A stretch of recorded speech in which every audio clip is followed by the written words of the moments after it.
I'm here today to do video 3 of our series. We are going to be discussing the day after Jesus was crucified. So the point of this day that we're going to discuss is, so where we're at is the disciples' dreams had been crushed after Christ died. So they are now in hiding, wondering what will become of their lives. The Jewish authorities are in a similar mindset and decide to place guards at the tomb of Jesus to ensure there is no conspiracy. So on that day, the tomb of Jesus is not only secured, but guarded. Matthew is the only one who records day 6 in Matthew chapter 27, verses 62 through 66. The other Gospels don't offer any insight into what happened on the Sabbath, so that would be Friday sundown to Saturday sundown.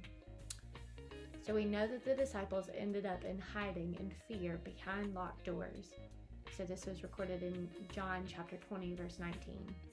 On that Sunday, after Jesus died on Friday, so it is probably safe to assume that they were hiding on Saturday.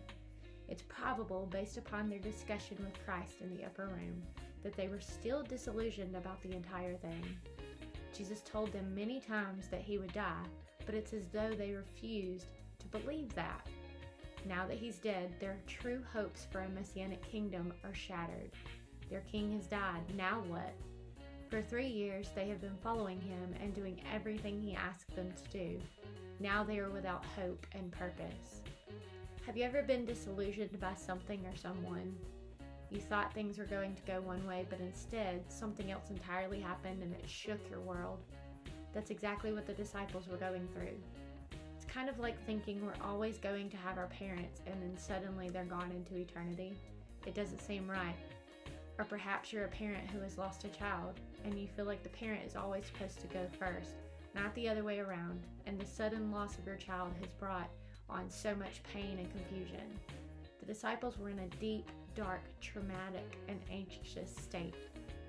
On this day, there were others who were paranoid, the Jewish leaders. They had heard rumors of Jesus talking about being raised on the third day. We can find this in Mark chapter 8, verse 31, chapter 9, verse 31, and chapter 10, verse 34. So they went back to Pilate, this time asking him if he could post guards at the tomb until the end of the third day. Their stated reasoning was that they were afraid the disciples of Jesus might come and take his body. They wanted to remove all possibilities of looking bad. It's possible that their fears had been elevated by the unusual events that surrounded Jesus' death. At his death, there was an earthquake, weird weather, the temple curtain was torn in two, and there were many empty graves in Jerusalem. We see this in Matthew chapter 27, verses 51 through 56. Based on Pilate's response in verse 65, "You have a guard of soldiers. Go make it as secure as you can." It's difficult to interpret if he sent the Jewish leaders with Roman guards to secure the tomb, or if he was telling them to use their own Jewish temple police to guard the tomb. Either way, we know the tomb was guarded. Have you ever been fearful of the unknown? Have you ever been afraid of what your future was going to look like? This is exactly where the disciples were at in their lives. Because Jesus was charged and executed for political treason, they were afraid that if they went outside the walls of their holding place and were seen and recognized as disciples of Christ, something bad would happen to them. Their concerns were legitimate and very real. Certainly, Jesus knew this, and this is exactly why he would continue to minister to them for a short while after his resurrection on Sunday.